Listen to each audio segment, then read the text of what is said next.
5 seconds to go.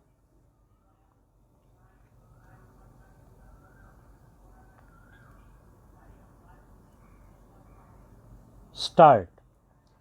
Immediately after I assumed charge of the Ministry of Education in January this very year, I looked into the development projects which had been accepted in principle but not carried out in practice. Of course, one of the most outstanding was the scheme for a Central College of Training for Teachers. The Central Advisory Board of Education had, in December this year, recommended the establishment of two training colleges, one for men and the other for women, each providing for an intake of 200 students for the service of the centrally administered areas and the smaller provinces and states. On the grounds of economy, the Government of India modified that recommendation and decided to establish one college for both men and women with a capacity of 300. Provision was accordingly made in the budget as per the recommendations of the committee for the establishment of the college. When I took office, I was therefore surprised to find that the whole program had been held up on the ground of shortage of building materials. I was aware of the difficulties in securing steel and cement and other equipment, and I could understand the delay in the implementation of the building program. I could not, however, understand why this led to a postponement of the entire scheme. Even if buildings were lacking, the institute could have been started in temporary structures or hired houses, but here, as in so many other cases, programs of educational development were held up on the ground of lack of accommodation. This undue stress upon buildings has always seemed to me to be an instance of confusing ends with means. Buildings are only a means of which the end is education, and yet it seemed to me that many of our educational planners were so engrossed with building projects that they could not think of carrying on educational work in their absence. I therefore decided forthwith that the institution must be started immediately with whatever accommodation was readily available.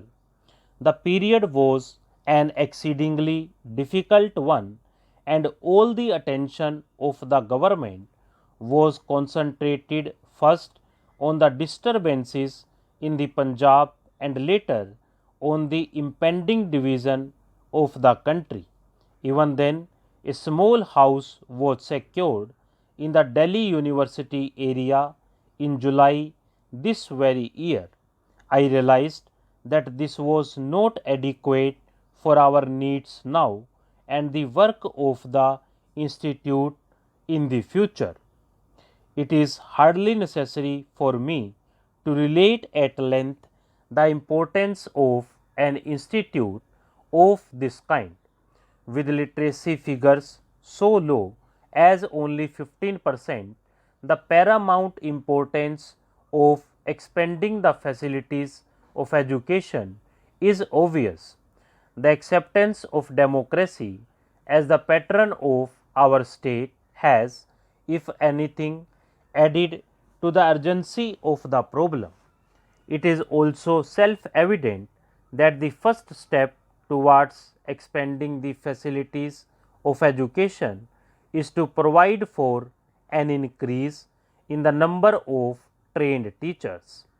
Equally necessary is an institution to assess the results of educational methods followed till now and devise improvements demanded in the changing circumstances of today. It will be noticed that the institution, which was started in December this very year, was the Central Institute of Education and not the Training College, which had originally been planned in 1944 and 1945.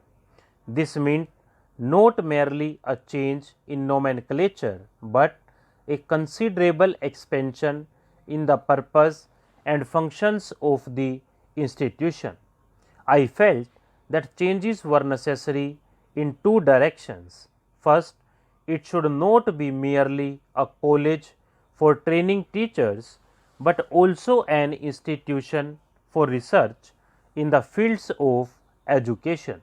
Secondly, its services should not be restricted to the centrally administered areas, but should extend to the whole of India.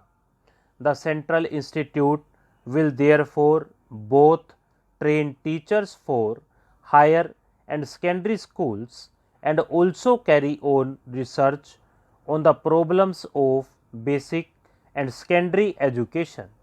The stage at which a child should be introduced to a craft as distinct from activity, the relative emphasis on craft and academic subjects and their correlation, the production of a new type of school literature to bring about the social functions of whole human activity, the degree of abstraction possible in the earlier stages of education, the stage at which there may be some bifurcation between academic subjects and crafts, the grouping of children according to aptitude, taste and ability, the place of art in the school curriculum.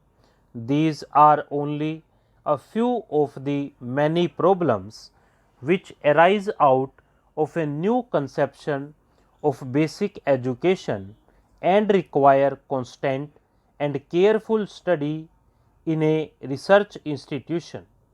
There are also problems relating to adult education which demand fresh and careful scrutiny. It is a commonplace that the methods which are suitable for children cannot without modification be applied to adults.